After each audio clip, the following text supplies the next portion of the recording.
Colters National Park, USA. Video. Author D. Selzer-McKenzie.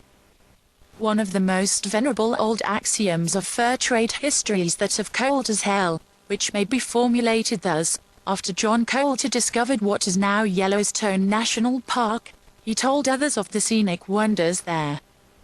No one believed him, and his listeners derisively dubbed the imaginary place Colters Hell. No item of Yellowstone history is more widely believed, more universally beloved, and more transparently incorrect. There was a Colters Hell in the fur trapper's lexicon, which referred specifically to an ancient thermal area bordering the Shoshone River just west of present Cody, Wyoming. The term was never applied historically to the thermal zone within Yellowstone Park itself. It was Hiram M. Chittenden, the esteemed engineer and historian, who first suggested this usage in 1895 with the original edition of his book, Yellowstone National Park. The earliest published reference to Colters Hell is in Washington Irving's version of Captain Benjamin L. E. Bonneviller's journal narrating events from 1832 to 1835. However, note here that this volcanic tract, with its gloomy terrors, its hidden fires, smoking pits, noxious streams, and the all-pervading smell of brimstone neck, was located, according to Irving, not on the headwaters of the Yellowstone but on the Shoshone, or the Stinking River, or the Stinking Water, originally named on the Clark map. It was Chittenden in 1895 and not Irving in 1837 who started the legend by asserting vaguely that the region of left square bracket Colters right square bracket adventures was long derisively known as Colters Hell, implying that by region he meant Yellowstone Park, the subject of his book.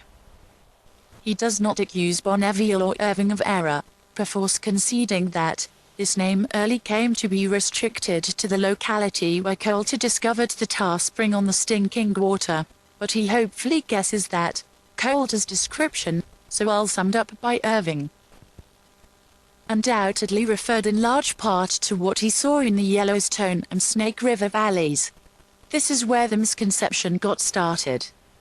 It is significant that no historian prior to Chittenden entertained this misconception. For example, in 1890 Hubert H. Bancroft wrote, "Far east of left square bracket the volcanic basins on the upper Madison right square bracket, on the Stinking Water Fork, is Colters Hell, where similar phenomenon is exhibited on a lesser scale." It is further significant that in his monumental American Fur Trade of the Far West, the first edition of which appeared in 1902, 7 years after the first edition of Yellowstone, Chittenden wrote that Colter was the first to pass through the singular region which has since become known throughout the world as the Yellowstone Wonderland.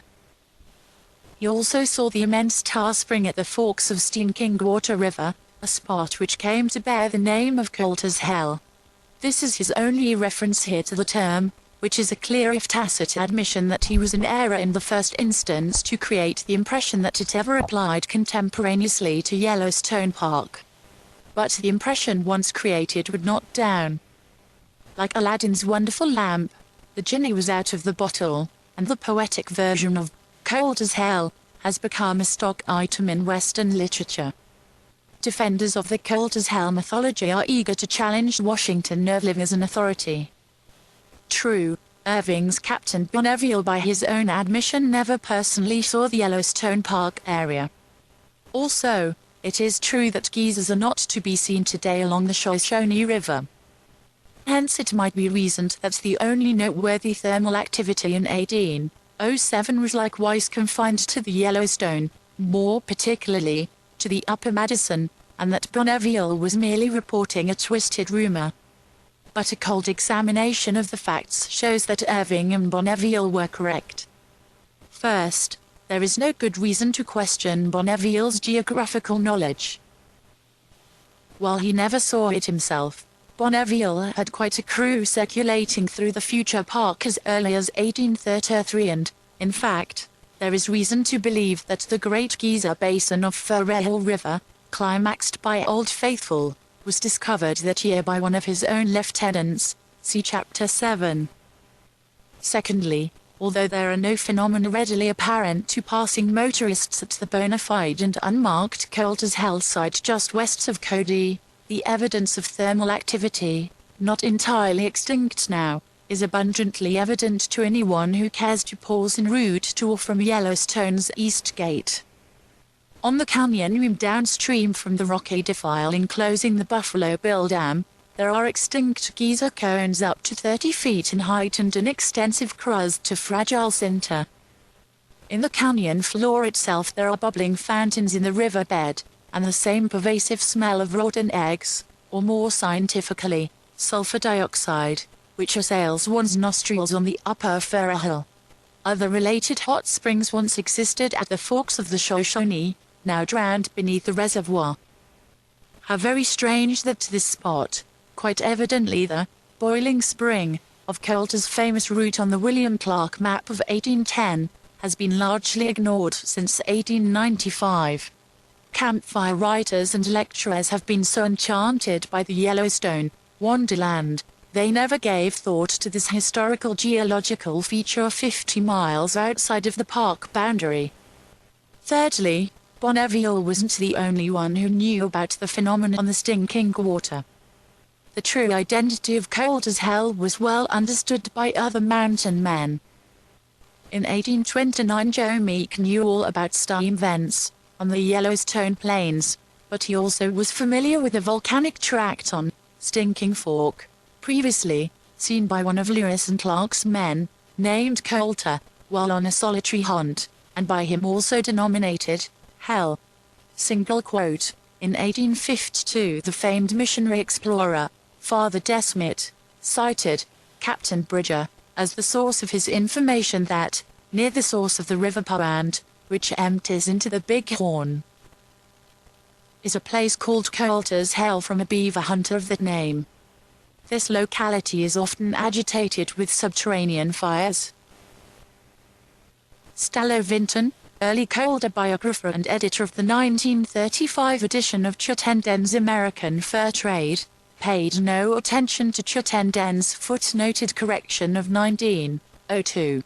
Rather, he did more than anyone, perhaps, to exterminate the true Colters Hell and pin the name on the national park. He accuses Irving of a substantial error in locating Hell on the Stinking River. Similarly, he ignores Joe Meek's careful distinction between the Yellowstone and Shoshone volcanic tracts. In 1863 Walter Washington Delassie accompanied a party of Montana gold seekers through the Yellowstone Park area. Although his companions were too absorbed in the search for the precious metal to pay any attention to the scenic wonders, Delassie, a surveyor by trade, did pay attention and subsequently published a crude but illuminating map of the park region. Here the principal geyser basin on Furrow Hill River is called Hot Springs Valley, and far to the east, near the forks of the Shoshone is a hot spring, Colters Hill.